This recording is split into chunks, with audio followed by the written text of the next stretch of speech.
La fourmi d'hiver, connue scientifiquement sous le nom de Prenolepsis imparis, est une fourmi fascinante que l'on trouve dans toute l'Amérique du Nord, y compris au Canada.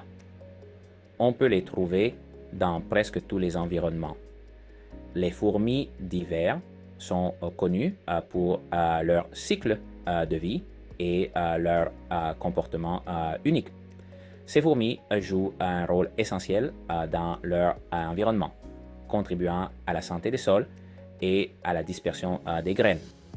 Les fourmis d'hiver sont d'un grand intérêt pour les scientifiques qui étudient les interactions sociales des insectes. Leur colonie présente des modes de communication et une division du travail étonnants. Les scientifiques découvrent constamment de nouvelles informations sur la façon dont elles trouvent de la nourriture, reconnaissent leurs compagnières de nid et réagissent aux changements de leur environnement. Au Canada, Prenolepsis imparis a généralement ses vols nuptiaux du début du printemps au début de l'été.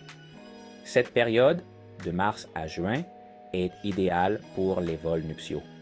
Les mâles ailés et les reines vierges prennent leur envol, généralement en grand nombre. Ce comportement grégaire les aide à trouver un partenaire. L'air plus frais et l'augmentation de l'humidité au cours de ces mois sont parfaits pour que les reines nouvellement accouplées établissent leur colonie. Pour maintenir une colonie de Prenolepsis imparis en plein essor dans un formicarium artificiel, il est nécessaire de reproduire son habitat naturel. Ces fourmis préfèrent des températures comprises entre 20 et 1 et 24 degrés Celsius. Maintenir cette plage de température est crucial, en particulier lors de la fondation de la colonie. L'humidité est également essentielle.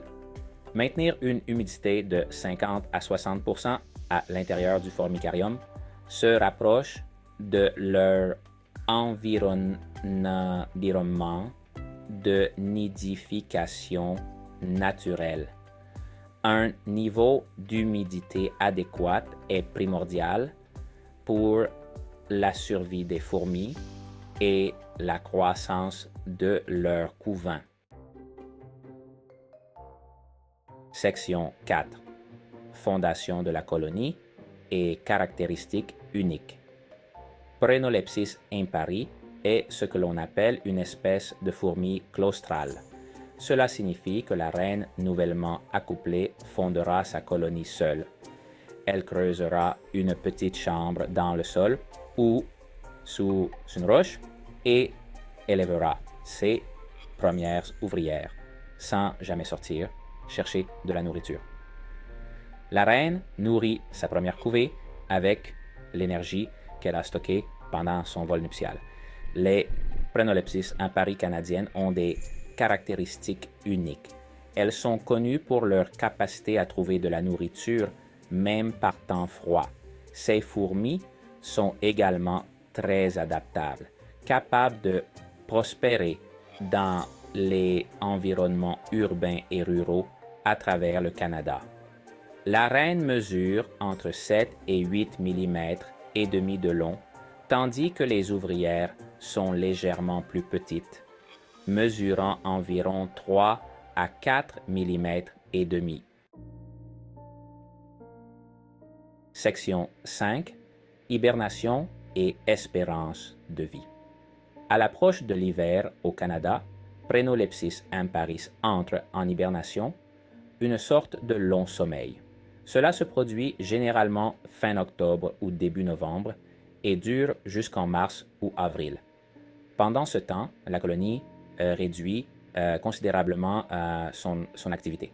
Elles conservent leur énergie et se regroupent dans leur nid pour survivre au froid.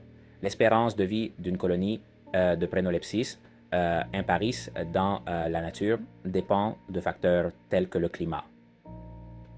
Cependant, dans des conditions favorables, une colonie peut vivre de nombreuses années. La longévité de la reine est essentielle à la survie de la colonie, car elle est la seule à pondre des œufs.